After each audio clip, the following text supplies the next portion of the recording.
Hey guys, thank you first of all for the support on my last video. I felt a lot of love and support from that, so I really appreciate it.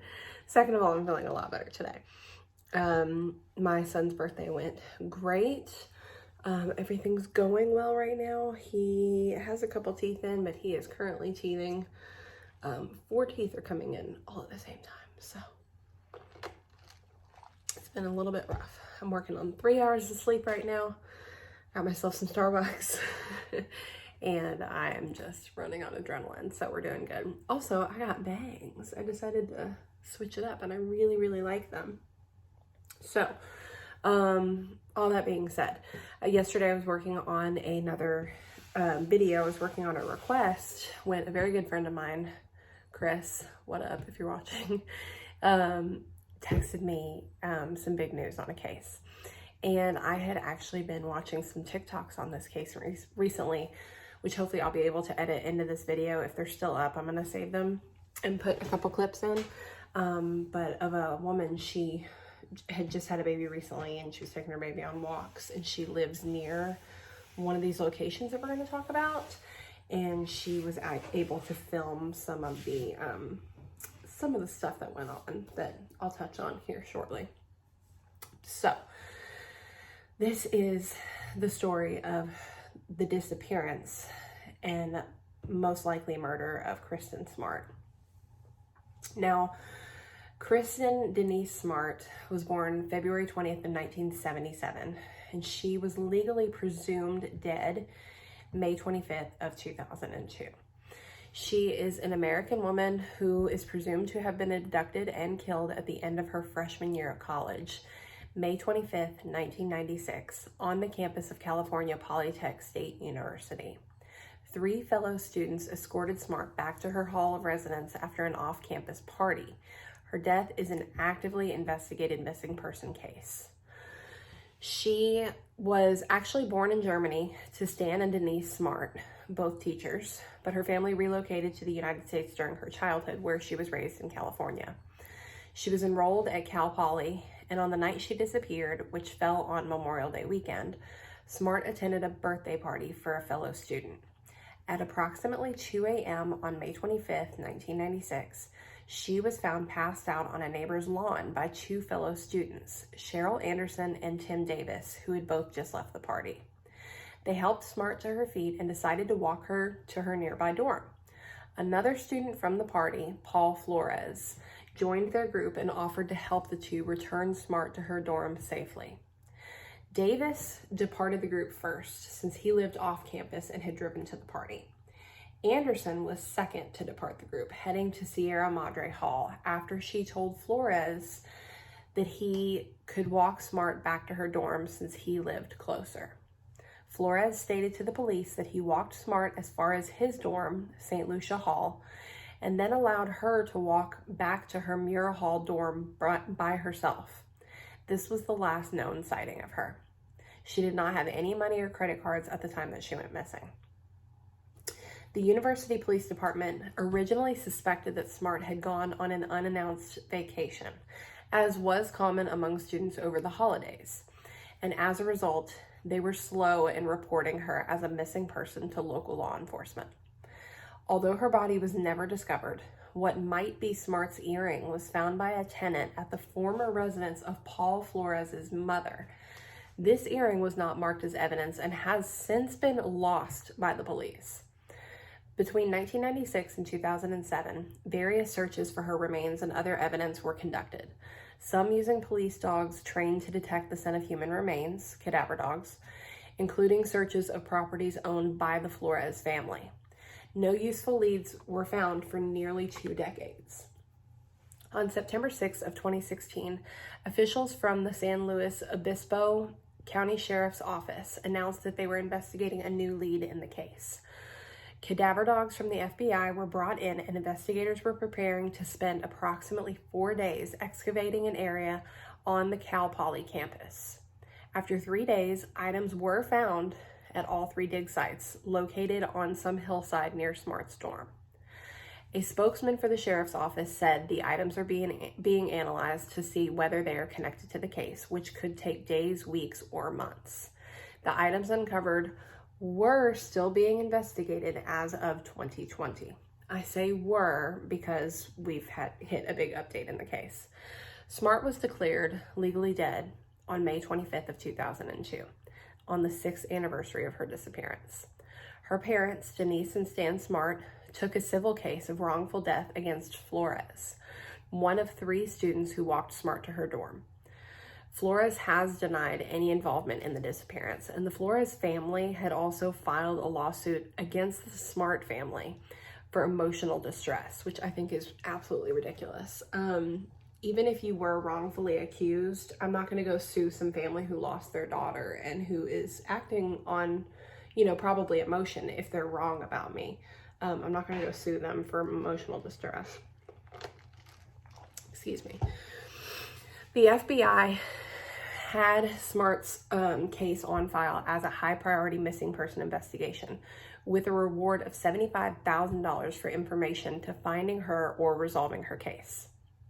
Beginning September 30th, 2019, Chris Lambert released a series of 8 podcast episodes. The podcast recounts in detail Kristin's probable abduction and subsequent death at the hands of another student on the campus of Cali Polytech over 24 years ago. The podcast has been downloaded over 6 million times. Renewed public interest led to a new billboard being put up in Rio Grande in January of 2020. I apologize if I pronounced that wrong, to replace the original that had been set up in 1997. On January 18th of 2020, the Stockton Record reported that the FBI informed Smart's family that additional news about her disappearance would be coming and that the family, quote, might want to get away for a while, but did not provide any specific information. However, on January 22nd, the Record issued a correction. The FBI did not contact the Smart family. Rather, a retired FBI agent who had been in contact with the family for years was the source of this advice. On January 29th, the San Luis Obispo Police Department confirmed that 2 trucks owned by the Flores family had been taken in as evidence. On February 5th, 2020, search warrants were served for, quote, specific items of evidence at 4 different locations. 2 in St. Louis Obispo, 1 in Washington State, and 1 in a home in Los Angeles County. Flores was briefly detained during these searches. On April 22nd of 2020, the Los Angeles Times reported that a search warrant was served at the home of Paul Flores in San Pedro, California. The Los Angeles County Sheriff's Department assisted detectives from San Luis Obispo County Sheriff Department in the search. It was reported that numerous items of interest were successfully found during the search. On February 11th of 2021, KSBY reported that Paul Flores was arrested by the Los Angeles Police Department in Rancho Palos Verdes, California, on suspicion of being a felon in possession of a firearm, which is a felony.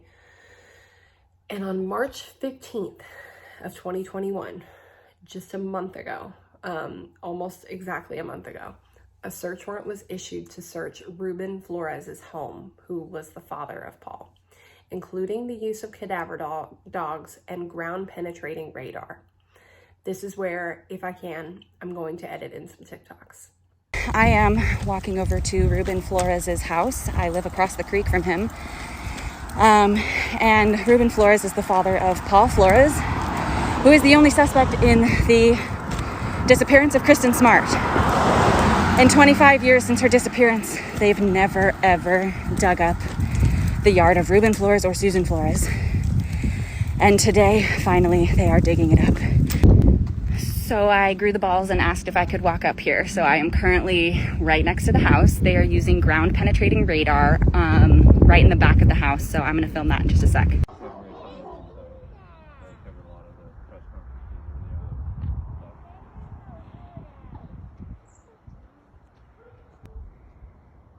So is Ruben inside of the house right now? No. No? Okay. He left this morning. Okay.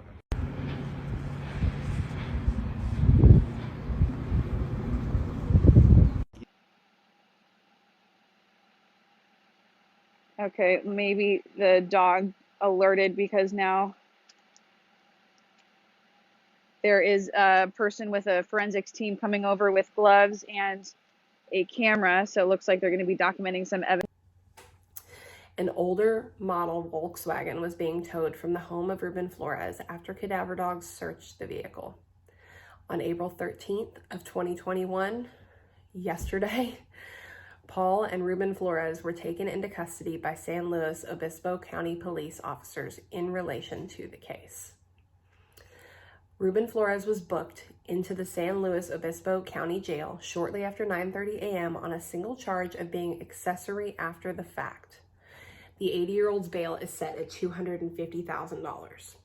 Paul Flores was taken into custody in San Pedro, reportedly in connection with the disappearance of Kristin Smart. Kristin would have been 44 years old this last February. So this is really exciting that something this old has gained so much traction and attention and possibly is about to be solved. A little side fact, I guess, for you.